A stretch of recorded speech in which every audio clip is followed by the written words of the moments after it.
Welcome to our deep dive today. We're going to be exploring some pretty out there ideas. Yeah, definitely out there. You've brought us these excerpts from the raw material. Right. It's all this channeled uh, messages that claim to come from this extraterrestrial being. That's right. We're talking UFOs, UFOs. psychic phenomena, Yeah. all kinds of concepts about spirituality and consciousness. Yeah, and I think what's really intriguing about this is that this material presents such a unique perspective on all of these topics, one that might really challenge your current understanding. Oh, for sure. Okay, so first things first. Yeah, What exactly is the raw material? that's a great question. I mean, talk about levitating ashtrays and cassette recorders suddenly turning on. It really does sound like the start of a sci-fi thriller. It does, doesn't it? It does sound like something straight out of like an X-Files episode. The book describes this really unique method of communication, Yeah. claiming these strange occurrences were how these messages were captured. So, for the sake of our deep dive, we're going to treat the material as factual content. Okay, so we're just going to suspend disbelief for a little bit and just go with it. Exactly. Okay. All right, so let's dive into the content itself. Okay. Ra, this being the one behind all these messages, claims to have been searching for a human channel for years to share their wisdom with minimal distortion. Right. Why go through all this trouble? I mean, what's the message here? Well, that's a great question. Yeah. According to this material, Ra wants to help us, Oops. humanity, understand its place in the cosmos. They talk about this group called the Confederation of Planets, which is this collection of benevolent beings who've interacted with Earth throughout history. Hold on. Benevolent extraterrestrials interacting with Earth. I mean, isn't this where like all the skeptics just start rolling their eyes? Oh, absolutely. Yeah. It's a very bold claim. But, remember, we're just exploring these ideas as they're presented in the text. Yeah. And so Ross suggests that these beings arrived on Earth around 11,000 years ago, Wow. and they even aided two ancient cultures. Two ancient cultures. Yeah, although the material doesn't actually specify which ones. Oh, interesting. Okay, so they aided these cultures. How? Did they, build fancy spaceships? Did they share advanced technologies? It's interesting. It Right. wasn't anything like that. The excerpts described much more subtle interactions. They mention teaching and learning through direct contact and using crystals for healing purposes. Crystals. Yes. Okay, I'm starting to see why you said this was going to challenge conventional thinking. It gets even a little more unconventional. Ra even connects the construction of the pyramids to the advanced abilities of these extraterrestrials, claiming they had a hand in their creation. Pyramids, A&D, crystals. Okay, now we're talking. This is getting good. Right. So I have a question, though. If these beings were so advanced, Yeah, why not just share their knowledge openly with everyone? that's a great question. Yeah, why this whole, secretive channeling thing? Well, Roz offers an explanation: free will. Free will. They claim that openly revealing themselves would interfere with humanity's right to choose its own path. They're offering knowledge, but it's up to us to decide what we do with it. So they're kind of like cosmic librarians. They're just making knowledge available, Right. but not forcing anyone to check out a book. That's a really great analogy. Okay, I like that, yeah.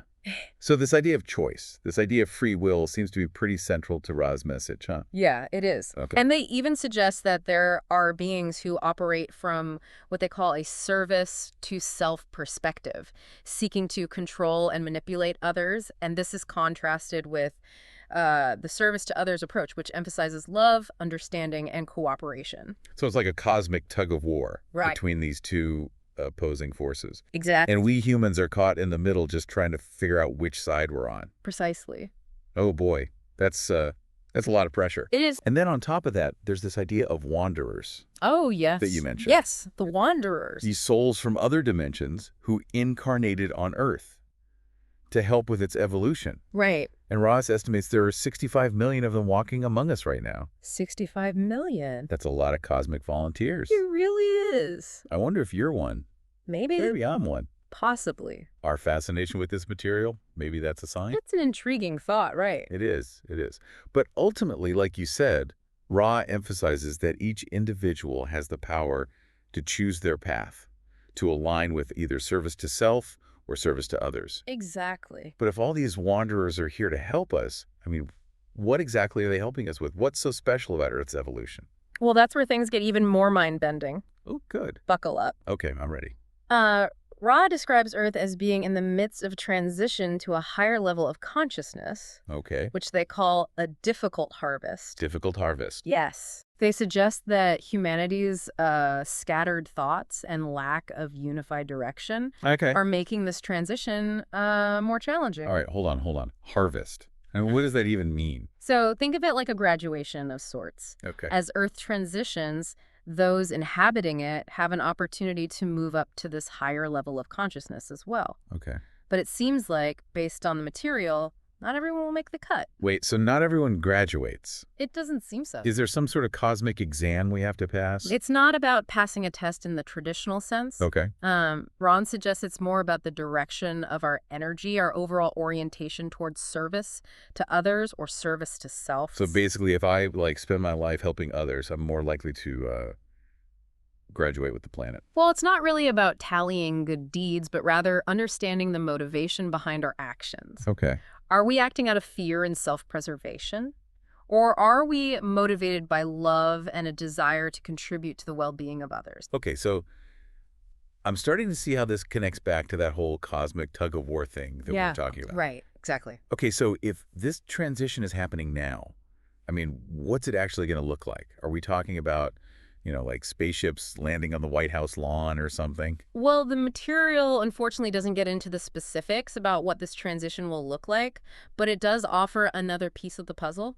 Okay, what's that? Psychic phenomena. Oh, yeah. The excerpts mention some pretty wild stuff like psychic surgery. Right. Is any of that even real? That's the million-dollar question, isn't it? It is. The material describes healers who seemingly perform surgery without any instruments, just using their hands. Really? Yeah. Wow. They mention a book called Arago about this South American psychic surgeon as kind of an example of this type of healing. Sounds unbelievable. It does. Almost like stage magic. Yeah. Is there any evidence to support any of this? Well, the text does acknowledge that it's very challenging to prove such phenomena, suggesting that traditional scientific methods often fall short when trying to understand these experiences. Yeah. But intriguingly, Ross suggests that these abilities may become more widespread as Earth transitions to this higher level of consciousness. So are we all going to be performing psychic surgery in the future? Perhaps not psychic surgery, Okay. but the text does imply that our understanding of what is possible will expand as we move through this transition. Okay, so we've got benevolent extraterrestrials, a difficult harvest, and the possibility of widespread psychic abilities. That's a lot. This is a lot to digest. It is. Okay, before we move on, let's just do a little recap of the key points that we've covered so far. All right, so we introduced the source, the raw material, with its very unique communication method. Right. We explored this concept of the Confederation of Planets, a group of benevolent beings who've interacted with Earth throughout history. We talked about the idea of a difficult harvest where Earth is transitioning to a higher level of consciousness. Yeah. And the importance of choosing a path of service to others. Okay. And we very briefly explored the potential for psychic phenomena to become more commonplace in the future. That's a lot to take in, but I already feel like, just this little bit that we've discussed, it's like my whole understanding of spirituality and consciousness is already shifting. Yeah, it's powerful material. Yeah. There's so much more to explore. There is, and there's one thing in particular that I wanted to really hone in on today. Yeah. Which is this idea of the law of one. Yes. This concept that emphasizes the interconnectedness of all things. Right. Okay, so let's unpack that next.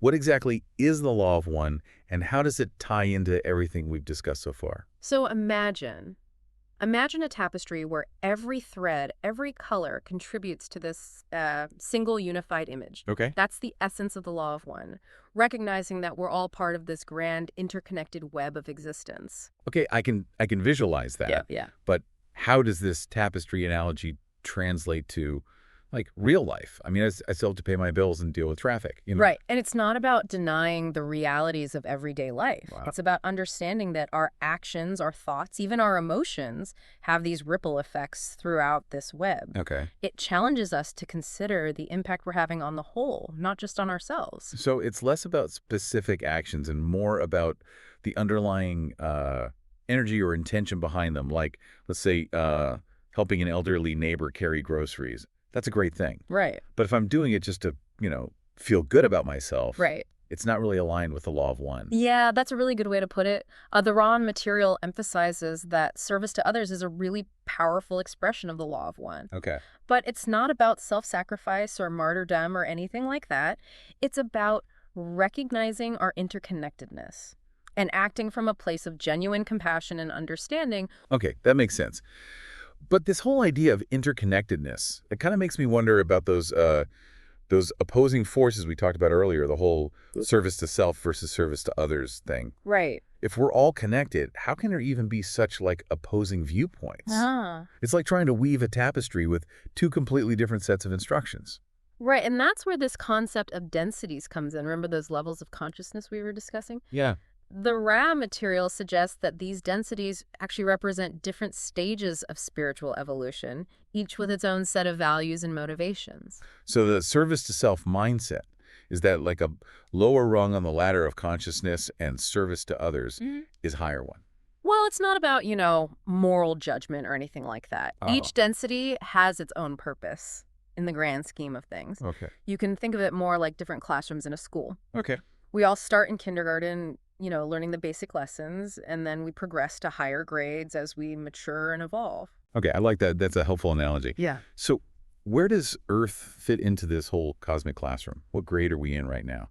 So the raw material suggests that Earth is currently transitioning from third density to fourth density. Okay. Third density is all about self-awareness and the development of individual identity, kind of like figuring out who we are as unique beings. Okay, and then fourth density is where things start getting more harmonious, more focused on the service to others mindset. Exactly. Fourth density is described as the density of love and understanding. Okay. It's a realm where compassion and empathy really become the dominant forces. But that was pretty idyllic. It does. But you mentioned earlier that this transition is a difficult harvest. Right. What makes it so difficult? So, according to the material, humanity's lack of unity is a major factor. Okay. Our thoughts and intentions are really scattered, lacking this clear, unified direction. It's like trying to steer a ship with a crew that can't agree on which way to go. Right, right. So it's not just about individual choices then. Right. It's also about our collective energy as a species. Exactly. If we're all pulling in different directions, it makes sense that the transition would be a little bumpy. Right, that's the idea. And Ray even suggests that this lack of unity is what makes it harder for individuals to kind of graduate to fourth density along with the planet. Wait, so some people might get left behind. That's what it seems like. What determines who graduates and who doesn't? So, again, it's not about punishment or reward or anything like that. It's about alignment. Okay. Those whose overall energy and intentions resonate with the fourth density, those are the ones who will naturally transition with the planet. So it's less about passing a test and more about vibrating at the right frequency. Yeah, that's a good way to put it. It's about aligning our thoughts, emotions, and actions with the principles of love, understanding, and service to others. But how do we even know if we're vibrating at the right frequency? I mean, I try to be a good person, but I still get stressed out and make, selfish choices sometimes. Well, and that's where self-awareness comes in. Okay. The raw material emphasizes the importance of honesty, introspection, and this willingness to really confront our own shadows. Right. It's about recognizing that we're all works in progress, constantly evolving and learning. And it seems like this whole concept of reincarnation plays a role in this evolution as well. Yes. The excerpts mention that, we come into each life with a clean slate, forgetting our past choices in order to make new ones. Right. Why the cosmic amnesia? Wouldn't it be easier to evolve if we remembered all of our past mistakes? Yeah, well, Ra suggests that this veil of forgetting, as they call it, serves a very specific purpose. It allows us to experience free will more fully without being bound by past karma. Okay. It's like starting each life with a fresh canvas, ready to create something new. Okay, I can see how that could be pretty liberating. Yeah. But if we're all part of this interconnected web, making choices that, ultimately affect the whole, does that mean individual free will is kind of an illusion? That's a really profound question. It is, yeah. And the raw material doesn't really offer a simple answer to that. Yeah. They acknowledge the paradox, suggesting that both individual choice and interconnectedness are these fundamental principles of the universe. So it's like this cosmic dance Yes. between these two forces. Exactly. We're all individuals making our own choices, but those choices are also shaping the collective destiny of humanity and perhaps even the universe itself. That's a beautiful way to put it, and it really speaks to the incredible responsibility that we each have in this grand cosmic drama. Responsibility, okay, now I'm starting to feel the pressure again. I know. But if we're all connected, doesn't that also mean that we're being supported? Like, maybe we're not in this alone. That's a really hopeful thought. It is. And the raw material does offer some reassurance on that front. Remember the Confederation of Planets? Yeah. Those benevolent extraterrestrial beings that we talked about earlier? Yeah, cosmic librarians. Right, exactly. They represent a group that has already progressed beyond third density, operating from a place of love and understanding. So they're like the cosmic seniors, Yeah. guiding and supporting the underclassmen. I like that. That's a fun way to think about it. Yeah. And the text suggests that they're not the only ones out there. There are countless beings throughout the cosmos who are aligned with this law of one, offering guidance and support to those who are seeking it. Okay, well, that does make me feel a little bit less alone on this cosmic journey. Good. But we also talked about this Orion group, those beings who are more aligned with the service to self mindset. Right. If they're also part of this interconnected web, aren't their actions ultimately contributing to the whole as well? That's another complex question. It is, yeah. And the raw material suggests that even those who are operating from a service to self-orientation are playing a role in this grand scheme of things. Okay. They provide a catalyst for growth, challenging us to define our own values and make conscious choices. So they're like the cosmic villains, pushing us to become the heroes of our own stories. Yeah, that's a dramatic way to put it, but I think it really captures the essence of the challenge. Okay. The raw material suggests that this Orion group often targets those with weaker minds, Okay. using really subtle forms of manipulation and control. Okay, now this is where things start to feel a little creepy. Yeah, it can. So how do we even protect ourselves from these negative influences? Do we need to build like a tinfoil hat and hide in a bunker? Probably not, but the raw material does emphasize the importance of discernment, Yeah. critical thinking, Yeah. and strengthening our connection to our own inner guidance. Okay. They suggest that the more we align with the law of one, Yeah. the less susceptible we actually become to these negative influences. So it's like building up our cosmic immune system. Yeah. The more we focus on love, compassion, and service to others, the less likely we are to get infected by fear and negativity. Exactly. That's a great analogy. Yeah, I like that, yeah. And this brings us to another really key concept, balancing our energy centers. Okay. The raw material describes these centers, known as chakras, Yeah. as these vital hubs that process and distribute energy throughout our mind-body-spirit complex. Okay, chakras, I've heard of those before. Yeah. But how do they fit into all of this? Well, think of them like filters Okay. or lenses that affect how we perceive and interact with the world. Okay. So when our chakras are balanced and flowing freely, we're more likely to experience harmony, clarity, and connection. And when they're blocked or out of whack, that's when we experience all those negative emotions and thought patterns. Exactly. The raw material suggests that these blockages can actually manifest in various ways, from physical ailments Oh, wow. to emotional turmoil to spiritual stagnation. Okay, well, I'm definitely feeling a little blocked right now. Yeah. All this talk of cosmic densities and interdimensional beings is making my head spin. It's a lot. It is. So how do we actually work with these chakras? What did Ra recommend? So the raw material describes this system of 7 primary chakras, Okay. each associated with a specific color Right. and governing different aspects of our being. Okay. It's really fascinating how this system kind of connects our physical, emotional, and spiritual energies. Okay, so it's not just about like meditating on pretty colors then. No, not at all. These chakras actually have a real impact on our lives. Absolutely, yeah. Yeah. Take, for example, the red ray chakra, Oh. which is located at the base of the spine. Okay. It's all about grounding, survival, and physical vitality. Okay. And if this chakra is blocked, Yeah. it can manifest as fatigue, low energy, even physical ailments. That makes sense. So if I'm like feeling sluggish and disconnected from my body, maybe I need to focus on that red ray chakra. It's definitely worth exploring. Okay. As we move up the chakra system, Yep. each energy center presents kind of different opportunities and challenges. The orange ray chakra, for example, is about emotional energy and creativity, Right. while the yellow ray is associated with self-worth and personal power. Wow. So each chakra is like a different aspect of ourselves Right. that Yeah. needs attention and balancing. Exactly. Okay. The raw material suggests that when our chakras are balanced, Hmm. they contribute to overall well-being Oh, and can facilitate spiritual growth. that makes sense. Yeah.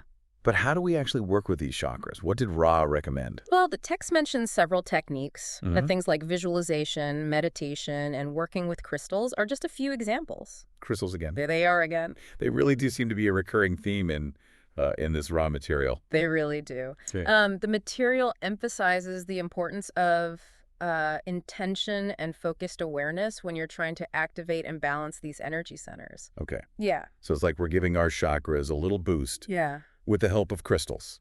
Yeah, you can think about it that way. But it's not just about, these external tools or anything. Right. The raw material really stresses the importance of inner work. Okay. Cultivating self-awareness, honesty, and a willingness to confront our own shadow sides. And that reminds me of what we were talking about earlier, Yeah. about how humility and self-acceptance are really key Right. to spiritual growth. Exactly. It's about recognizing that we're all works in progress. Right.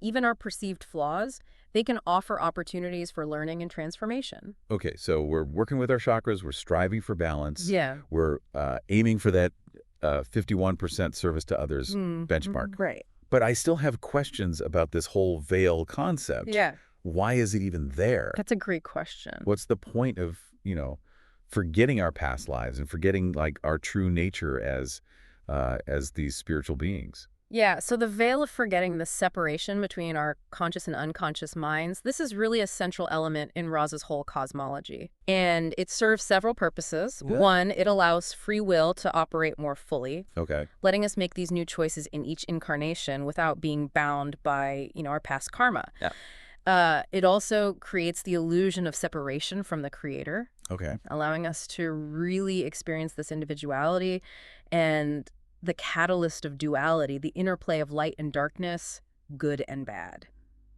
Okay, so it's kind of like a cosmic reset button. Yeah. Giving us a fresh start each lifetime, the opportunity to really experience contrast and make choices. Exactly. That's a really great way to think about it. The raw material suggests that this duality is essential for growth and evolution. Okay, I'm starting to see how all this fits together now. Good. The veil kind of creates this playground of experience, allowing us to exercise free will, and through the challenges of duality, ultimately come to a deeper understanding of our unity with the Creator. Yeah, that's a beautiful summary of the process. And this journey back to unity really seems to be at the heart of all of Ra's teachings. But if the veil is meant to, help us, Yeah. why does it cause so much confusion and suffering? Why can't we just remember, who we are and what we're here to do? It seems like that would make things a lot easier. And Ra acknowledges those challenges. Okay. They suggest that the goal isn't to remove the veil entirely, but rather to learn to kind of see through it, Okay. to glimpse our true nature, even while living in this realm of duality. So we're like these explorers navigating a dense forest, using our intuition and our inner compass to find our way back to the source. I love that analogy. Yeah. And the tools and techniques that Ra describes, meditation, energy work, service to others, these all help us develop that clarity of vision, that inner compass. Okay, it's making more sense now. Good. So it's not about escaping this reality, but Yeah. rather transforming our experience of it, Right. seeing the world through this lens of love and understanding. Exactly. It's an ongoing process, a journey of self-discovery and spiritual evolution that spans multiple lifetimes. Speaking of spiritual practices, the raw material also mentions something called the magical personality. Yes, What is that all about? Yeah, that's a fascinating concept. Ra describes this magical personality as an energetic construct Okay. that we can invoke during spiritual practices. Okay. It's almost like putting on this special suit of armor Okay. that allows us to access higher realms and energies. So it's like a temporary power-up for our spiritual work. Yeah, you could say that. Okay. But Ra emphasizes that it's very important to deliberately take off this magical personality after the work is done, Okay. and to return back to our everyday selves. Why is that so important? What happens if we stay in that heightened state for too long? They suggest that remaining in that state can actually create some imbalances. Okay. It's about integration, bringing those insights and energies that we access back into our everyday lives. It makes sense. Like, we need to ground ourselves after we're, soaring in those spiritual realms, bring those insights back down to earth where we can practically apply them. Exactly, and I think that idea really speaks to the core message of the raw material, that Yeah. spirituality isn't about escaping the world, but about transforming it, bringing love, understanding, and unity into every aspect of our lives. This deep dive has been quite a journey. It has. We've covered cosmic origins, densities, psychic phenomena, and even like practical techniques Right. for spiritual growth. Yeah, it's a lot. It's a lot to process. It is. What stands out to you as the most significant takeaway from this whole raw material? I think for me, it's the reminder that we're all interconnected, part Yeah. of this single web of existence. Yeah. Our choices matter not in like a moralistic sense, but in terms of the energy that we're contributing to this cosmic tapestry. Yeah. We each have the power to choose love, unity, and service to others. I love that. I think that's a perfect note to end on. Thank you for joining us on this mind-bending exploration of the raw material. Absolutely. Remember, keep exploring, keep questioning, and keep choosing love.